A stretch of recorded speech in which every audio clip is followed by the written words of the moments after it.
നമസ്കാരം. എല്ലാ NTV പ്രേക്ഷകർക്കും നിങ്ങളുടെ ഇന്ന് എന്ന പ്രോഗ്രാമിലേക്ക് സുസ്വാഗതം. ഇന്ന് 2025 ജൂൺ മാസം 17-ാം തീയതി 1200-ാം ആണ്ട് മിഥുന മാസം 3-ാം തീയതി ചൊവ്വാഴ്ച.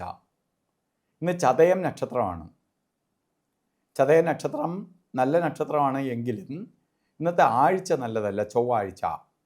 ശരിക്ക് പ്രപഞ്ചത്തിൽ ഓരോ ദിവസം ഓരോ ഗ്രഹങ്ങൾക്ക് വേണ്ടി കൊടുത്തിട്ടുണ്ട്. ഇന്ന് ചൊവ്വയ്ക്ക് അനുവദിച്ച് കൊടുത്തിരിക്കുന്ന ദിവസമാണ് ചൊവ്വാഴ്ച. ഇന്ന് അദ്ദേഹത്തിന് ആധിക്യമുള്ള ദിവസമാണ്, അദ്ദേഹത്തിൻ്റെ കൺട്രോളിലാണ് ആ ദിവസം. ഏത് നക്ഷത്രം വന്നാലും ആഴ്ചയ്ക്ക് വളരെ പ്രാധാന്യമുണ്ട്.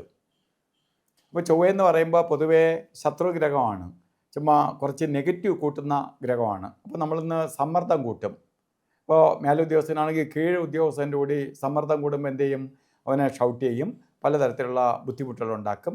കീഴ് ഉദ്യോഗസ്ഥന് സമ്മർദ്ദം കൂടിയാൽ ചിലപ്പോൾ മേലുദ്യോഗസ്ഥൻ വല്ലതും പറയുമ്പോൾ പ്രതികരിക്കും. ഇപ്പോഴൊക്കെ പ്രശ്നമാവും. അപ്പോൾ നമ്മൾ വളരെ സംയമനം പാലിച്ച് പോവേണ്ട ദിവസമാണിന്ന്. അതുപോലെ വാഹനമൊക്കെ ഓട്ടിക്കുമ്പോഴും അവിടെ മത്സര ബുദ്ധിയൊന്നും കാണിക്കാൻ പോവല്ലേ, വളരെ ശ്രദ്ധിച്ച് ഓട്ടിച്ച് പോവുക.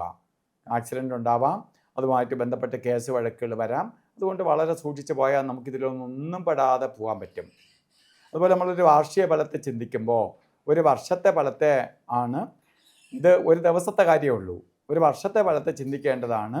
ശരിക്ക് മിഥുന മാസത്തിലെ ചതയ നക്ഷത്രം ബർത്ത്ഡേ ആയിട്ട് വന്നിട്ടുള്ളവർക്ക് ഒരു വർഷത്തെ ഫലത്തെയാണ് ചിന്തിക്കേണ്ടത്. വാർഷിക ഫലത്തെ ചിന്തിക്കുമ്പോൾ നമുക്ക് വളരെ ശ്രദ്ധിക്കണം എന്ന് പറയാൻ കാരണം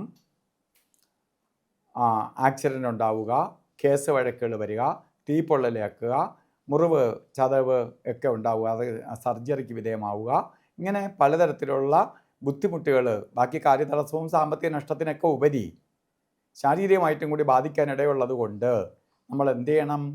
ഇതിനെ അതിജീവിക്കാൻ വേണ്ടി മുരുകക്ഷേത്രത്തിൽ പറ്റുന്ന അമ്പലത്തിൽ പോകുന്നവരാണെങ്കിൽ മുരുകക്ഷേത്രത്തിൽ ചൊവ്വാഴ്ച ഭസ്മാഭിഷേകം, പഞ്ചാമൃത അഭിഷേകം, അർച്ചന നടത്തുക.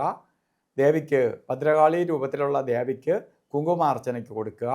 അതുപോലെ ഒരു ശ്രീമുരുക യന്ത്രം മൃത്യുഞ്ജയ യന്ത്രവുമായി ചേർത്ത് ദേഹരക്ഷ ധരിക്കുക ഒക്കെ ചെയ്തു പോകുമ്പോൾ ഈ ദോഷത്തിൻ്റെ കാഠിന്യം കുറഞ്ഞു പോകും. നമുക്ക് കാര്യങ്ങൾ അനുകൂലപ്രദമായി വരും. അതുപോലെ ഇന്നും ഓരോ കാര്യത്തിന് ഇറങ്ങുമ്പോൾ രാഹുകാലം നോക്കി ഇറങ്ങും. രാഹുകാലം ശരിക്ക് 3 മണി മുതൽ 4:30 മണി വരെ എന്ന് കലണ്ടറിൽ ഇട്ടിട്ടുണ്ടെങ്കിൽ പോലും 3:34 തൊട്ട് 5:09 വരെയാണ് ഈ സമയത്തിൻ്റെ, അതായത് രാഹുകാല സമയം. ഈ സമയം ശുഭയാത്രയ്ക്കോ ഒന്നും എടുക്കാതിരിക്കുക. യമകണ്ഠകാല സമയവും ഗുളികകാല സമയവും ആണ് ഒരു കാര്യത്തിന് എടുക്കാൻ പാടില്ലാത്ത 2 സമയം. അതിൽ ഗുളികകാല സമയം വരുന്നത് 12:25 തൊട്ട് 2 മണി വരെയും യമകണ്ഠകാല സമയം വരുന്നത് 9:17 തൊട്ട് 10:51 വരെയും. ഈ സമയം ഒരു ശുഭകാര്യത്തിനും എടുക്കരുത്. ഇന്നത്തെ ദിവസം തന്നെ ചില കാര്യങ്ങൾ ചെയ്തേ തീരുള്ളൂ എന്ന് വരുന്ന ഒരു സാഹചര്യം വരികയാണെങ്കിൽ നിങ്ങൾ അഭിജിത്ത് മുഹൂർത്ത സമയത്തിലേക്ക് മാറ്റിവെക്കണം.